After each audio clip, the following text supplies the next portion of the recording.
Hello everyone, welcome to Abhipedia powered by Abhimanyu IAS. तो हमारी जो सीरीज़ है योजना और कुरुक्षेत्र की जो सीरीज़, उसके अंदर हम अभी तक बेहद इंपॉर्टेंट आर्टिकल्स को कवर कर चुके हैं, जो कि थे हेल्थ इंडेक्स के ऊपर, हेल्थ फाइनेंसिंग के ऊपर, और एक आर्टिकल हमने किया इंटरनेशनल स्फेयर में किस तरीके से हेल्थ का ट्रेड किया जा सकता है उसके ऊपर, राइट। तो आज का हमारा आर्टिकल एक और इम्पॉर्टेंट इशू के ऊपर है जो कि योजना से निकल के आता है, that is on artificial intelligence and internet of things को किस तरीके से हम यूटिलाइज कर सकते हैं इन हेल्थ सेक्टर। ठीक है, तो उससे पहले हम ये जान लेते हैं कि आर्टिफिशियल इंटेलिजेंस और इंटरनेट ऑफ थिंग्स से मतलब क्या है, इससे आप क्या समझते हैं। ठीक है, तो artificial intelligence, internet of things की अगर आप बात करें तो it concerns with big data analytics. ठीक है, इसका क्या मतलब है कि जो जनरेट, अगर आपको क्या करना है, बेसिकली जो डाटा ऑलरेडी अवेलेबल है आपको उससे कुछ चेंजेस करके कुछ नया सिस्टम अगर आप इनोवेट कर देते हैं तो that is internet of things. ठीक है, और वहीं आर्टिफिशियल इंटेलिजेंस का मतलब होता है डीप लर्निंग को एनालाइज करते हुए, ब्लॉकचेन टेक्नोलॉजीज का यूज़ करते हुए कुछ न्यू डाटाज जनरेट करना, कुछ लर्निंग इनके अंदर अडॉप्ट करवाना, मशीन लर्निंग जिसको हम कहते हैं, मतलब मशीन्स जब ह्यूमंस की तरह लर्न करने लगे तो उस प्रोसेस को। ठीक है, तो अभी इसके अंदर हम देखते हैं किस तरीके से ये दोनों काम करते हैं। अगर आपको अभी तक थोड़ा आइडिया मिल गया तो आगे अभी और अच्छे से मिल जाएगा अगर आपने कुछ चीज़ों का नाम सुना हुआ है। फॉर एग्जाम्पल, अगर आप इंटरनेट ऑफ थिंग्स की बात करो तो इट इंक्लूड्स एवरीथिंग। जैसे कि आप ऑनलाइन शॉपिंग की बात करते हैं, just a minute, online shopping जिस प्लेटफॉर्म से आप करते हैं वहाँ पे क्या है, सारा डाटा एक इकट्ठा हो रखा है, तो आप क्या कर रहे हैं, वहाँ से अपने कार्ट्स के अंदर डाल रहे हैं और वहाँ से डायरेक्टली शॉपिंग कर रहे हैं और वहाँ से जो पूरा सिस्टम उनका जनरेट हो रखा है। बेसिकली क्या है कि चीज़ों के ऊपर किस तरीके से इंटरनेट का आप यूज़ कर सकते हैं, that is nothing but internet of things. ठीक है, ऐसे ही wearable technology, smartphones, smart watch, smart vehicles, smart lights जो होती हैं, घर की लाइट्स, जिसमें कि आप फ़ोन के थ्रू उन्हें कंट्रोल कर सकते हैं कि किस तरीके से उनकी लाइटिंग जो है वो होनी चाहिए। ठीक है, तो this is what smart lighting, appliances के अंदर, म्यूजिक के अंदर, कंप्यूटर्स के अंदर एनालाइज करने के लिए, और इन फ्लाइट सर्विसेज, जो भी ये चीज़ें हैं, this is what internet of things. ठीक है, ये सारी की सारी चीज़ें किस में आती हैं, इंटरनेट ऑफ थिंग्स में, जिसमें आप चीज़ों के ऊपर इंटरनेट का यूसेज करते हैं। जब आप चीज़ों को सिखाते हैं, जब आप जो आपके आसपास की थिंग्स हैं उनको आप इंटरनेट के यूसेज के थ्रू कुछ नई चीज़ें सिखाते हैं, this is what internet of things. ठीक है, वहीं आप आर्टिफिशियल इंटेलिजेंस की बात करो तो इसके एग्जाम्पल्स हैं कुछ इस तरीके से जो आपके सामने स्क्रीन पे हैं, जैसे कि फॉर एग्जांपल एप्पल का सीरी या अमेजोन की एलेक्सा, या फिर इफ़ यू से तो माइक्रोसॉफ्ट का कोर्टेना, या फिर नेटफ्लिक्स जो कि आजकल बहुत प्रोमिनेंट है। आप सभी नेटफ्लिक्स बहुत ज़्यादा देखते होंगे, तो नेटफ्लिक्स आपने देखा होगा बहुत बार कि जो आपने नेटफ्लिक्स के ऊपर मूवी देखी है आपको उसी तरीके की मूवीज़ और सजेशंस में आने लग जाती हैं, राइट। तो इस तरीके की जो प्रेडिक्टिव टेक्नोलॉजी है, this is what artificial intelligence, जहाँ पे कि मशीन लर्न करती है how humans are behaving, right. जैसे कि सीरी है, एलेक्सा है, आप इनमें से कोई एक डिवाइस जरूर यूज कर रहे होंगे। If you have a Microsoft laptop और समथिंग तो उसमें कोर्टेना होता है, राइट। या फिर एप्पल की डिवाइस तो सीरी होती है, अमेजोन की डिवाइस तो एलेक्सा होता है उसके अंदर, राइट। अमेजोन प्राइम वीडियो के ऊपर भी एलेक्सा रहता है। ठीक है, तो इन सब चीज़ों के ऊपर इनमें से कोई भी आपने यूज़ किया तो आपने अगर वहाँ पे मशीन की लर्निंग देख रहे हो आप उसके अंदर कि किस तरीके से मशीन सीख के, जिसकी आपकी रिस्पॉन्डिंग का तरीका सीख के वो कैसे रिस्पॉन्ड कर रही है उस चीज के ऊपर, this is nothing but what artificial intelligence. ठीक है, so I hope this is you are clear with the meaning of internet of things and artificial intelligence, how both of them work, internet of things and artificial intelligence. I suppose this is clear enough, और इसके अलावा भी कोई doubt हो तो आप comment section में पूछ सकते हैं। अब हम चलते हैं हमारे आज के मेन पर्पस के ऊपर, विच इज टू डिफाइन इन दोनों का पर्पस, इन दोनों का अलग अलग से हम पर्पस डिफाइन करेंगे in the field of health sector. Health sector के अंदर ये किस तरीके से यूटिलाइज की जाती है। ठीक है, तो फर्स्ट हम आते हैं आर्टिफिशियल इंटेलिजेंस पे। ये आर्टिकल लिखा है इन 5 प्रोमिनेंट लोगों ने मिलके, जो कि हैं जिसमें से कि पहले 2 हैं, they are from school of management of UK से हैं ये। ठीक है, और सेकंड की अगर हम बात करें, थर्ड की अगर हम बात करें तो this is Tamil Nadu e governance agency से हैं, और फोर्थ जो है international Indian school of management में अहमदाबाद से, और फिफ्थ जो है वो school of management eight university of Bradford UK से हैं, ठीक है। तो ये सारे के सारे बहुत ही प्रोमिनेंट राइटर्स ने मिलकर ये एक राइटअप दिया है किसके ऊपर, आर्टिफिशियल इंटेलिजेंस को हेल्थ केयर में हम कैसे यूटिलाइज कर सकते हैं इसके ऊपर, ठीक है। तो ये आर्टिकल भी सेम इसी तरीके से जहाँ पे हेल्थ से रिलेटेड चीज़ें आती है वहाँ पे यूटिलाइज कर सकते हो, प्लस आप इसे यूज़ कर सकते हो साइंस में।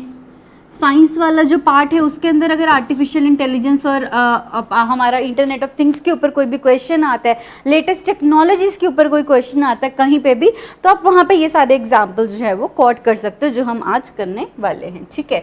तो अब जो पहला आर्टिकल है आर्टिफिशियल इंटेलिजेंस को यूटिलाइज करना, तो इसके अंदर क्या क्या चीज़ें मेजर कवर है। पहली चीज़ जो यहाँ पे कवर की गई है that is in which areas, कौन कौन से एरियाज हैं हेल्थ के अंदर, हेल्थ स्पेसिफिक ये आर्टिकल है आर्टिफिशियल इंटेलिजेंस इन हेल्थ सेक्टर। तो हेल्थ के अंदर कौन कौन से एरियाज हैं जहाँ पे आप आर्टिफिशियल इंटेलिजेंस को यूज कर सकते हैं, ठीक है। Second is what are various challenges and controversies regarding this, कि आप अगर आर्टिफिशियल इंटेलिजेंस इन सब एरियाज में यूज़ करते भी हैं तो आपको किस तरीके के चैलेंजेस फेस करने पड़ेंगे, सेकेंड थिंग, ठीक है। Third thing is recommendations for improvement, कि रिकमेंडेट करना कि आप इसको इम्प्रूव कैसे कर सकते हैं या आगे के आने वाली जनरेशन्स के लिए कौन कौन से स्टेप्स को उठाया जा सकता है। सो स्टार्ट करते हैं हम एरियाज से। तो पहली चीज़ जहाँ पे आर्टिफिशियल इंटेलिजेंस को आप यूज़ कर सकते हो, तो पहली चीज़ वो फिजिशियंस को असिस्ट कर सकते हैं, जो डॉक्टर्स हैं उनको जो काम है, जो रूटीन एक्टिविटीज़ है जहाँ पे कि उनको कुछ नया नहीं सोचना पड़ रहा है, तो वहाँ पे वो जो डाटा है उसको एक मशीन को सिखा के वो रूटीन की जो एक्टिविटीज़ हैं वो उस मशीन से करवा सकते हैं। रूटीन एक्टिविटीज़ के लिए अगर मान लीजिए आप एक मशीन लर्निंग के अंदर ये डाल दें कि ओके आपकी सिम्टम्स क्या हैं, आपका फर्स्ट सिम्टम क्या है, सेकेंड सिम्टम क्या है, और ये चीज़ें आप डाल दें और आपको मशीन उस हिसाब से डायग्नोस करके और डायरेक्टली मतलब वो जो ह्यूमन इंटरफेरेंस है जो फिजिशियंस को पहले जाके चेक करना पड़ता है उसको चीज़ों को मिनिमाइज कर दिया जाए, रूटीन एक्टिविटीज़ कम होगी। तो यहाँ पे क्या आ गया, आर्टिफिशियल इंटेलिजेंस को इंक्लूड करना, ठीक है। नेक्स्ट इज इन डायग्नोस्टिक्स, जो डायग्नोसिस है तो वो ह्यूमन इंटरफेरेंस के बिना अगर आर्टिफिशियल इंटेलिजेंस के थ्रू, मशीन लर्निंग के थ्रू, मतलब मशीन को सिखा के कि क्या होती है इंटेलिजेंस, क्या होती है लर्निंग, उसके थ्रू आप जो कर पाए, फॉर एग्जांपल रेडियोलॉजी में, पैथोलॉजी में, स्किन डिजीजेस के लिए या ऑप्थेमोलॉजी के लिए, इन सब की डायग्नोस्टिक्स के लिए आप आर्टिफिशियल इंटेलिजेंस को यूज़ कर सकते हैं। Third is to optimise treatment plans. अब humans can make mistakes but machine usually can not, as we know कि कंप्यूटर से अगर आप कोई काम कर रहे हैं तो बहुत रेयर ही है कि आपको उसको में गलत होगा। Now computer doesn't mean the PC you are having, right, it also includes mobile devices और the calculator, anything that includes the computing technology, वो सब के सब डिवाइसेज।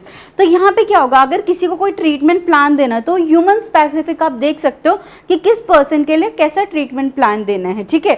तो अगर आपने मशीन को ये सिखा दिया है, उसके अंदर आप कुछ डिटेल्स इनपुट करेंगे जिससे कि वो ट्रीटमेंट प्लान ऑटोमेटिकली बना के निकाल सके, तो इस तरीके से एक ऑप्टिमाइज्ड ट्रीटमेंट प्लान आप दे सकते हैं लोगों को।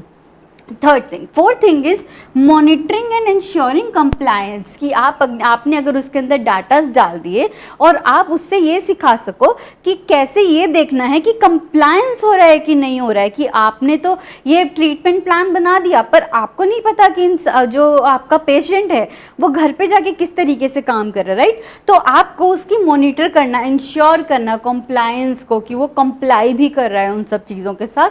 And last is managing epidemics like कोविड-19, जब इस तरीके के एपिडेमिक्स होते हैं, जब फिजिशियंस की बहुत ज़्यादा शॉर्टेज हो जाती है, plus first thing is shortage of physicians, second thing is कि आप जो है ह्यूमंस के साथ कांटेक्ट में आओगे तो that human also is gonna get the disease, right. Doctors की, जैसे कि हमने बहुत बार न्यूज़ सुनी है कि doctors also get infected by these kind of diseases. तो वहीं पे इन केसेस में अगर मशीन कोई होगी जो कि इन चीज़ों की हेल्प कर रही होगी, specifically talking about robot kind of thing, अगर ऐसी कोई चीज़ें हैं जो कि ऐसी सिचुएशंस में एपिडेमिक्स के टाइम पे ह्यूमन टू ह्यूमन कॉन्टैक्ट को अवॉइड करते हुए इन एपिडेमिक सिचुएशन को इम्प्रूव कर सकते हैं, इन एपिडेमिक सिचुएशन में अगर हेल्प कर सकती है, right. So these are the all the areas जिसके अंदर कि हम आर्टिफिशियल इंटेलिजेंस यूज कर सकते हैं। Now this is not the whole in whole list कि इससे बाहर नहीं जाएगा, this is just an idea of how it can work, ठीक है। नेक्स्ट चलते हैं, इसको चैलेंजेस कैसे फेस करने पड़ेंगे, कि हमने ये तो कह दिया कि भाई इन एरियाज में ऐसे ऐसे यूटिलाइज कर लो, पर क्या चैलेंजेस आएंगे इसके आगे, कि कहाँ कहाँ से इसको रेस्ट्रिक्शंस महसूस होंगी इस पूरे एरिया के अंदर जब ये आर्टिफिशियल इंटेलिजेंस को यूटिलाइज करने लगेंगे हम। First, health industry issues. सबसे पहली बात, जो हमारे ट्रेडिशनल हेल्थ वर्कर्स हैं, they would not want to change, they would think कि यार ये तो हमारा काम लेके मशीन्स को दिया जा रहा है, इससे क्या होगा एट द एंड कि हमारी जो मशीन्स, जो हम काम कर रहे थे, जो हमारे पास मनी आ रही थी ये सारा काम करने को लेके, वो अब मशीन्स के पास जाएगी, राइट। तो उससे क्या होगा, ह्यूमन वैल्यू कम हो जाएगी। तो ट्रेडिशनल वर्कर्स जो ट्रेडिशनैलिटी से काम कर रहे हैं, they might not want to change, वो उस सिनारियो के अंदर चेंज होना शायद प्रेफर नहीं करेंगे, ठीक है। सेकेंड, टेक्नोलॉजी इश्यूज, कि अगर वो मान भी जाते हैं यूज करने के लिए, उसके बाद क्या टेक्नोलॉजी इश्यूज नहीं आएंगे क्या? कैसे आप उस चीज को समझाएंगे कि आपको availability of quality of data to enhance machine learning, कि आपको वो क्वालिटी डाटा किस तरीके से मेंटेन करना है उस मशीन को सिखाते रहने के लिए, प्लस टेक्नोलॉजी को सीखने के इश्यूज, जो कि जो ट्रेडिशनल तरीके से काम कर रहे हैं उनको ये बहुत ज़्यादा मेहनत करनी पड़ेगी इस चीज़ को, कोई न्यू चीज़ सीखने के लिए, ठीक है। Third thing is socio cultural issues, जिसमें कि people actually using mobile phones and learning the learn the utility of new mechanism, जिसमें कि क्या होगा कि जो लोग हैं, कहीं लोग क्या होंगे, दे वुड नॉट प्रेफर कि वो मशीन से खुद को ठीक करवा पाएं। पहली चीज़ तो ये, ठीक है। आपको ये चीज़ समझनी होगी, वो कैसे कि अभी अगर आपको कोई मशीन कोई चीज़ बताएगी तो उसके बाद आप डॉक्टर के पास क्यों जाना चाहोगे? इसीलिए ना कि आपको डॉक्टर, अब आपने अगर सर्च ही करना है, अगर आपको सर्च करना तो you just type on Google and many diseases come over, जिसके ऊपर की बहुत बार जोक्स भी बनाए जाते हैं, राइट। कि आपने अगर कि आपको अगर कुछ छोटी सी भी बीमारी है, आप गूगल पे सर्च करेंगे and you will feel like you are having cancer sort of things. तो आप एक्चुअली डॉक्टर को क्यों विजिट कर रहे हैं? आप इसीलिए विजिट कर रहे हैं ह्यूमन टू ह्यूमन कांटेक्ट के लिए, राइट। पर वहां पे भी अगर आपको इस तरीके के इश्यूज फेस करने पड़ेंगे कि वहां पे भी मशीन ही आपसे बात कर रही है, तो कहीं ना कहीं एक इस मेंटालिटी को चेंज करने में बहुत ज्यादा समय लगेगा, राइट। उसके अलावा जो लोग हैं जो मोबाइल फोन्स को यूज कर रहे हैं, उनकी यूटिलिटी को भी अभी सीख रहे हैं, तो वो लोगों को आप कैसे इतनी जल्दी हेल्थ में ये चीज सिखा पाएंगे, राइट। स्पेसिफिकली इंडिया जैसे देश में जहाँ पे कि अभी मोबाइल्स के यूसेज के ऊपर ही बहुत ज़्यादा क्वेश्चंस होते हैं। बहुत टाइम हमारी जनरेशन, हमारे पेरेंट्स की जनरेशन को बहुत बार सिखाने में दिक्कत महसूस करती है कि what that technology actually is, right. तो उस जनरेशन में आप सबके लिए जब डॉक्टर्स, जब वहाँ पे अवेलेबिलिटी की जगह वहाँ पे मशीन लर्निंग होगी, जब मशीन्स आपसे बात कर रही होंगी, तो वहाँ पे बहुत मुश्किल हो जाएगी। सोशियो कल्चरल इश्यूज़ की अगर हम बात करें, last is regulatory and ethical issues. जो डाटा आप देंगे, आप अगर डॉक्टर को कुछ चीज़ शेयर करते हैं, आप डॉक्टर से कोई बात करते हैं, राइट, तो यू एक्सपेक्ट कि वो बात आपके और आपके डॉक्टर के बीच में रहेगी, राइट। पर वहीं अगर आप मशीन से कोई बात कर रहे हैं, तो यू नो कि data hacking is such a reality of today's time. तो अगर इस तरीके की हैकिंग हो जाती है उस डिवाइस की, तो your data is not safe. तो पहले the thing we need to do here is कि ये सब कुछ करने से पहले हमें वो डाटा कैसे मैनेज करना है, उसकी प्रिवेसी को कैसे मेंटेन रखना है, उसके बारे में सोचना पड़ेगा। So that is a regulation और एथिक्स के बारे में, कि कौन उस डाटा को रेगुलेट करेगा, कौन देखेगा उस डाटा को कि वो ठीक जगह पे जा रहा है कि नहीं आ रहा है, ठीक लोगों के हाथ में है कि नहीं आ रहा है, वो सी चीजें कौन देखेगा। तो उसका इश्यूज जो रहेंगे, that is data privacy issues. Alright, so ये थे सारे चैलेंजेस। अब इसके बाद आते हैं हम रिकमेंडेशंस के ऊपर कि क्या हम इसके लिए कुछ कर सकते हैं। What are the recommendations before adopting AI, before adopting artificial intelligence? What are the things that we need to work upon? कौन कौन सी चीजें हैं जिसके ऊपर हमें काम करना होगा? So first is AI and its application should be incorporated with in the curriculum for medical and paramedical trainings. ठीक है, तो पहली चीज जिसकी हम बात कर रहे हैं कि पहली चीज जो आपको करनी होगी, तो आपको AI आर्टिफिशियल इंटेलिजेंस और उसकी एप्लीकेशंस को करिकुलम में सिखाना होगा आपको। जो मेडिकल एजुकेशन जब आप प्रोवाइड कर रहे हैं उस समय पे उनके करिकुलम के अंदर ही उन्हें सिखाना होगा व्हाट इज आर्टिफिशियल इंटेलिजेंस, क्या उसके एप्लीकेशंस है, how a medical student could utilise all those things, right. First thing, ठीक है। Next is technology design and implementation should take into account cultural practices and address the gender divide in India। तो यहाँ पे जो India specific situation है वहाँ पे technology के डिज़ाइन और इम्प्लीमेंटेशन को आपको इस तरीके से बनाना होगा कि लोग उससे अपनी जो बातें हैं वो बताना या फिर जो उसके साथ शेयर करना है वो ज़रूरी समझें। उसको आपको इम्प्लीमेंट करने से पहले पहली चीज़ हमने बात की कि पैरामेडिकल ट्रेनिंग और मेडिकल ट्रेनिंग में आपको उसकी एजुकेशन देनी पड़ेगी। सेकेंड थिंग इज़ कि आपको ये देखना पड़ेगा कि यहाँ की जो जेंडर डिवाइड है, जो इंडिया स्पेसिफिक सिचुएशन है, आप वहाँ पे उसे कैसे यूटिलाइज कर सकते हो। थर्ड इज एथिकल गाइडलाइंस आपको पहले इश्यू करनी पड़ेगी। Even before you think about providing artificial intelligence you have to think about how that data will be manage, कौन होगा उसका रेगुलेटर, कैसे उसको आप प्रिवेसी मेंटेन रखेंगे। तो these are the things, ethical guidelines regarding security and privacy in data should be protected. वो किस तरीके से आप उस डाटा को प्रोटेक्ट करने वाले हैं वो आपको पहले बताना पड़ेगा। Fourth point is underlying algorithms must be transparent and explainable to ensure ease of audit rather than acting as a black box based system। क्या बात कर रहे हैं कि जो उसके अंडर आप एल्गोरिदम्स यूज कर रहे हैं, आप उस मशीन को सिखाने के लिए, मशीन लर्निंग के लिए जो एल्गोरिदम्स यूज कर रहे हैं वो कुछ इस तरीके की होनी चाहिए, वो ट्रांसपेरेंट और एक्सप्लेनेबल होनी चाहिए to ensure ease of audit, कि बाद में जब आप उन्हें चेक कर रहे हैं, ऑडिटिंग कर रहे हैं, तो उनको ईज रहे कि वो किस तरीके से काम किया था सारा system, rather than behaving as a black box based system. Black box based system मतलब कि एक पूरा ब्लैक बॉक्स के अंदर सब कुछ है एंड सबको ये कुछ नहीं आइडिया है कि उसके अंदर क्या चीज़ हो रही है, राइट। तो वो नहीं हमें करना, वो ब्लैक बॉक्स बेस्ड सिस्टम नहीं रखना है, ट्रांसपेरेंसी रखनी है। हमें ये बताना है कि अंडरलाइंग एल्गोरिदम्स क्या है, कौन सी एल्गोरिदम्स के ऊपर ये सारा सिस्टम जो है वो काम कर रहा है, ठीक है।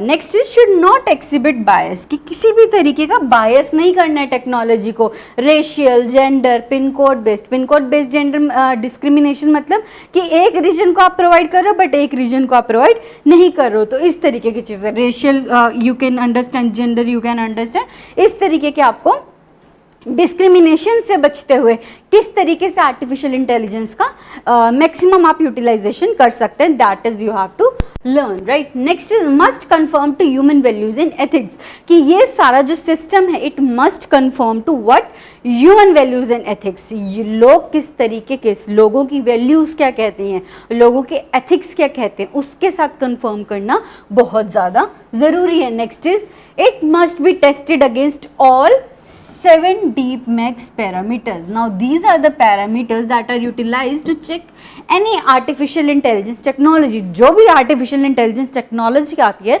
उसको चेक करने के लिए 7 deep max parameters यूज किए जाते हैं। First is D, that is diversity। क्या वो diversity को अटेन करता है, क्या वो diversity को, जो हमारी कल्चरल डाइवर्सिटी है इंडिया के अंदर, क्या वो उसको अटेन कर पाएगा, उसके साथ जस्टिफाई कर पाएगा उसे। Next is E, that is ethics। Ethical value क्या है उसकी, क्या उसकी डाटा प्रिवेसी है उसमें कि नहीं है। Third is equity and fairness, सब तक इक्वल तरीके से पहुंच रहा है कि नहीं पहुंच रहा है। P इज प्रिवेसी, ठीक है, P इज प्रिवेसी। ये वही चीज़ें जो हम अभी तक हमने की हैं, बट ये एक एक्रोनिम बनाया गया deep max parameters artificial intelligence के रिसर्चर्स और साइंटिस्ट के द्वारा, कि अगर आपको कोई भी न्यू आर्टिफिशियल इंटेलिजेंस टेक्नोलॉजी लानी है तो उसका आपने किस तरीके से चेक करना है। So this is something deep, that is diversity, ethics, equity and fairness and privacy deep, and max is M, misuse protection, कि मिसयूज ना हो उसको प्रोटेक्ट करना है। A इज ऑडिटेबिलिटी एंड ट्रांसपेरेंसी, की उसकी ओपननेस कितनी है, हमने इस बारे में भी बात की थी कि वो एक ब्लैक बॉक्स बेस्ड सिस्टम तो नहीं है, चेकिंग उसकी पॉसिबल है कि नहीं है। And next is C, that is X जो था consistency across geographies and societies, की उसकी सारी ज्योग्राफीज और सोसाइटीज़ में कंसिस्टेंसी कितनी है, क्या वो कंसिस्टेंसी बनाए हुए है कि नहीं है, या एक रीजन में कुछ अलग तरीके से चल रहा है, एक रीजन में कुछ अलग तरीके से चल रहा है, ठीक है। Next, ensure that changes are geared to the benefits to patients and the overall health care of the Indian people, कि चेंजेस जो हैं they are the benefit to the patients and not to the health, not to the doctors और not to the like not to the researchers और not to those people who are just earning and earning. उनकी benefit की चीज़ नहीं बन रही है यहाँ पे, पेशेंट्स की, लोगों की भलाई हो रही है कि नहीं हो रही है एक्चुअली इस टेक्नोलॉजी से, that is what we have to check. And last is pilot initiatives should be developed within key states to trial the impact. So सबसे इंपॉर्टेंट पॉइंट है कि बजाय कि आप पहले सीधा ही उसको ले आइए, डायरेक्टली आप लोगों के साथ इंट्रोड्यूस कर दीजिए, just take some pilot initiatives, कुछ पायलट प्रोग्राम्स चलाइए जिससे कि लोग जो हैं उसको टेक्नोलॉजी को सीख सकें कि व्हाट दैट टेक्नोलॉजी सेज, कि क्या है उस टेक्नोलॉजी का मतलब एंड क्या उस टेक्नोलॉजी से लोगों को उतना बेनिफिट महसूस हो भी रहा है कि नहीं हो रहा है, या उन्हें ये लग रहा है कि ये टेक्नोलॉजी जो है वो हमारे मतलब की है ही नहीं। नेक्स्ट आते हैं नेक्स्ट आर्टिकल के ऊपर, that is on IoT, that is internet of things. Internet of things in health care, internet of things in health care written by one of the mechanical engineer Ashok ji Matani ji ने लिखा है ये article. So that is अब यहाँ पे इनका जो नाम है, he is a professor in mechanical engineering, right. तो मैं पहली बात तो ये एक चीज़ क्लियर करना चाहती हूँ कि आपको ये नाम याद रखने की ज़रूरत नहीं है, किसने आर्टिकल लिखा है, क्यों लिखा है, what was his perspective, doesn't matter. I tell these names because this is the first time we are doing this series. तो आप तक ये चीज़ पहुँचनी चाहिए जिन्होंने अभी तक योजना नहीं उठाई है, they must know why Yojana is important and what kind of people who are those who write these articles in Yojana. Are these people like you and me, और are they some prominent people, और are they some high level people who are difficult to reach as such, and that can give you such kind of a viewpoint जो कि आपको actually exam में लिखना चाहिए, जो कि एक बैलेंस्ड पॉइंट ऑफ व्यू होता है, ना तो वो एक गवर्नमेंट को फेवर कर रहा होता है और ना ही वो टोटली गवर्नमेंट को अपोज कर रहा होता है। What kind of point of view is this, जहाँ पे कि आप सब चीज़ों को बैलेंस करते हुए उनका पॉजिटिव बताते हैं, नेगेटिव बताते हैं, थोड़ी सी रिकमेंडेशन दे देते हैं एंड बाकी आने वाले लोगों पे छोड़ देते हैं कि ठीक है आपको जो चीज़ ठीक लगे आप करें। That is how a civil servant should be and that is how your preparation should be. All right, so देखते हैं IoT, that is internet of things के बारे में। तो सेम यहाँ पे भी वही मेंस के अंदर जो हमारी हेल्थ से रिलेटेड पोजीशंस है वहाँ पर तो यूज़ होगा ही, और साथ में हमने आर्टिफिशियल इंटेलिजेंस के अंदर जिस तरीके से बात की थी कि आप इसे साइंस वाले पोर्शन में, एसेज में, लेटेस्ट टेक्नोलॉजीज में कहीं पे भी इसे यूटिलाइज कर सकते हैं इन सब पॉइंट्स को। तो इंटरनेट ऑफ थिंग्स के बारे में सो इस आर्टिकल के अंदर जो मेजर चीज़ डिस्कस की गई थी दैट वाज कि इस IoT को, इंटरनेट ऑफ थिंग्स को आप आज के समय पे कहाँ पे यूज़ कर सकते हैं, specifically related to health sector. Now this internet of things is something which is already in usage in health sector, right. अगर आप मशीन्स की बात करें, बहुत सारी मशीन्स इस तरीके से बनाई जा रही हैं। For example specifically during the time of COVID-19 there were some ventilators जो कि बनाए गए जिनको कि आप दूर से मैनेज कर सकते हैं, राइट। आपको उनकी जो पूरी की पूरी प्रोसेसिंग है कि वो किस तरीके से काम कर रहे हैं आपको वो दूसरे रूम के अंदर पता चलती रहेगी। उसके अलावा क्योंकि बहुत सारे पेशेंट जो हैं वो एडमिट हैं, तो ऐसे वेंटिलेटर्स बनाए गए जिनको कि आप एक ही समय पे सारे के सारे वेंटिलेटर्स को देख सकते हैं, एक ही सेम PC के ऊपर से, कंप्यूटर के ऊपर, कि किस तरीके से एक एक उनमें से ऑपरेट कर रहा है। So you wouldn't need to go each and every patient's room, you can just check it from there what is happening in that ventilator, right. तो इस तरीके की टेक्नोलॉजीज ऑलरेडी यूसेज में है आज के समय पे भी, ठीक है। तो ये IoT की अगर हम बात करें, राइट। इससे पहले हमने आर्टिफिशियल इंटेलिजेंस की बात की थी, हमने ऑलरेडी बात की कि artificial intelligence is still in pilot phase kind of thing, कि किस तरीके से हम मशीन लर्निंग को एक रोबोट वाली टेक्नोलॉजी को डायरेक्ट ह्यूमन से कंटेक्ट में लाके इस तरीके की टेक्नोलॉजी को हम यूटिलाइज कर सकते हैं, राइट। देखते हैं IoT, इंटरनेट ऑफ थिंग्स, कहाँ पे यूज की जा सकती है। तो सबसे पहला है फैक्ट्रीज। आप इनको डायरेक्टली फैक्ट्रीज में यूज़ कर सकते हैं इंटरनेट ऑफ थिंग्स को, जहाँ पे कि उनकी एफिशिएंसी जो है वो इम्प्रूव होगी, कॉस्ट कटिंग बहुत ज़्यादा हो जाएगी, राइट। क्योंकि internet of things means everything. जैसे कि अब मान लीजिए ऑपरेट एफिशिएंटली का क्या मतलब है, अगर आप घर में हैं आप फैक्ट्रीज पे मत जाइए, अगर आपने घर की डिवाइसेस को यूटिलाइज किए हैं, फॉर एग्जांपल आपके घर पे एंड्रॉयड टीवी ही है, राइट। आप उसको क्या करते हैं, अपने फ़ोन से डायरेक्टली आप उसको कनेक्ट करके आप डायरेक्ट उसके सारे चेंजेस जो हैं वो कर सकते हैं। ऐसे ही आपने देखी होंगी बहुत सारी एडवर्टीजमेंट्स देखी होंगी, अगर आपके घर पे भी हैं ऐसा कोई सिस्टम तो आपको पता होगा, बल्ब्स हैं, ट्यूब ट्यूब्स हैं, फैंस हैं, जो कि अब इस इंटरनेट ऑफ थिंग्स वाली टेक्नोलॉजी के थ्रू चलने लगे हैं, जिसमें कि आप डायरेक्टली उनको भी अपने फ़ोन से कंट्रोल कर सकते हैं। तो इस तरीके की जो सारी टेक्नोलॉजी है तो वो क्या करता है, एफिशिएंटली ऑपरेट करने के लिए हेल्प करता है। जैसे आप यहाँ पे क्या कर सकते हैं, मशीन्स को दूर से ऑपरेट कर सकते हैं, फैक्ट्रीज के अंदर अगर ये आ जाता है, कॉस्ट कटिंग बहुत ज़्यादा हो जाएगी इस तरीके की चीज़ों से, क्योंकि आपको बहुत ज़्यादा चीज़ें यहाँ पे नहीं लगानी पड़ेंगी, यूटिलाइज नहीं करनी पड़ेगी। एक सेम फ़ोन से आप बहुत सारे डिवाइसेस को कनेक्ट करके सबको वहीं से वहीं ऑपरेट कर सकते हैं, सेम डिवाइस से, राइट। इस तरीके की चीज़ें, कॉस्ट कटिंग और efficient operation. Second is transportation. जब एक मान लीजिए आपने बहुत जगह ये चीज़ देखी भी होगी, अगर आपने देखा है कि कभी कभी क्या होता है कि एक मरीज को, एक पेशेंट को एक प्लेस से दूसरी प्लेस तक लेकर जाने के बीच में उसकी बहुत ज़्यादा जो है वो तबीयत खराब हो सकती है, right.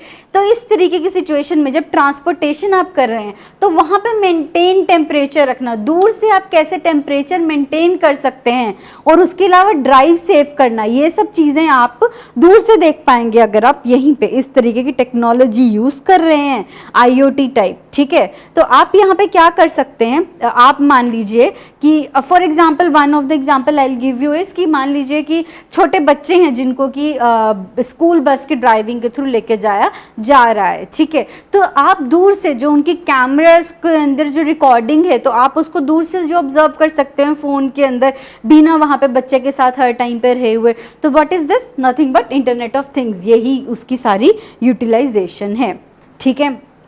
I hope this is clear to you. Third is operations and services. Operations and services की अगर हम बात करें तो ये इसका एक एग्जांपल जो योजना के अंदर यूटिलाइज किया गया था, that was about this Dubai virtual employ, जो कि जिसका की नाम था रमास नाम का एक वर्चुअल एम्प्लॉय को यूटिलाइज किया गया था यहाँ पे दुबई की इलेक्ट्रिसिटी एंड वाटर सर्विसेज में, जिससे कि उसको बेसिकली यूटिलाइज किन चीज़ों के लिए किया गया, फॉर एग्जांपल कि बिल भरवाने हैं जहाँ पे कि ह्यूमन की डायरेक्ट इंटरफेस नहीं है, वहाँ पे आप इसको यूटिलाइज कर सकते हैं, वहाँ पे आप इसे यूटिलाइज कर सकते हैं।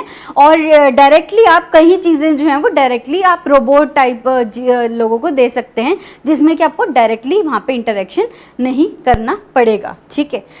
Next is digital and remote technologies, जहाँ पे आप वीडियो कॉन्फ्रेंसिंग के थ्रू या रिस्ट बैंड्स के थ्रू पेशेंट को दूर से मॉनिटर कर सकते हैं, right. And next is in hospitals में मॉनिटर करने के लिए पेशेंट्स को दूर से, फार अवे लोकेशन से, जहाँ पे कि आपको डायरेक्टली पेशेंट से इंटरेक्ट नहीं करना पड़ेगा, आप दूर से उन्हें मॉनिटर कर सकते हैं।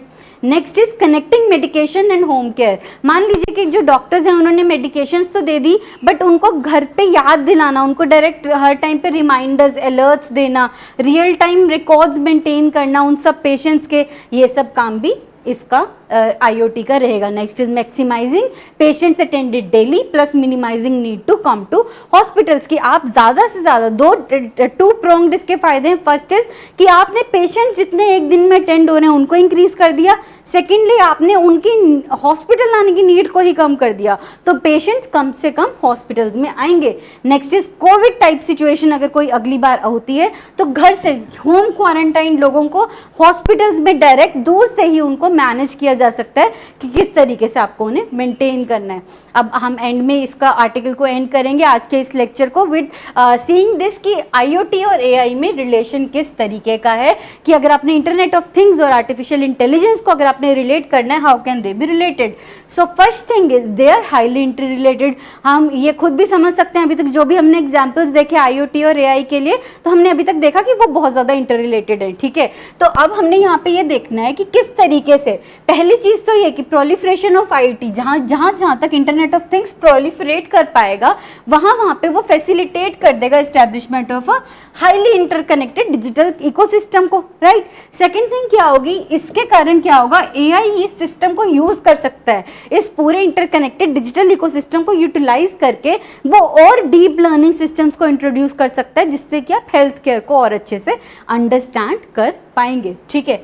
Last but not the least, this is enhanced by blockchain technology, backline database, cryptographic protocols and a network of distributed computers in different organisations.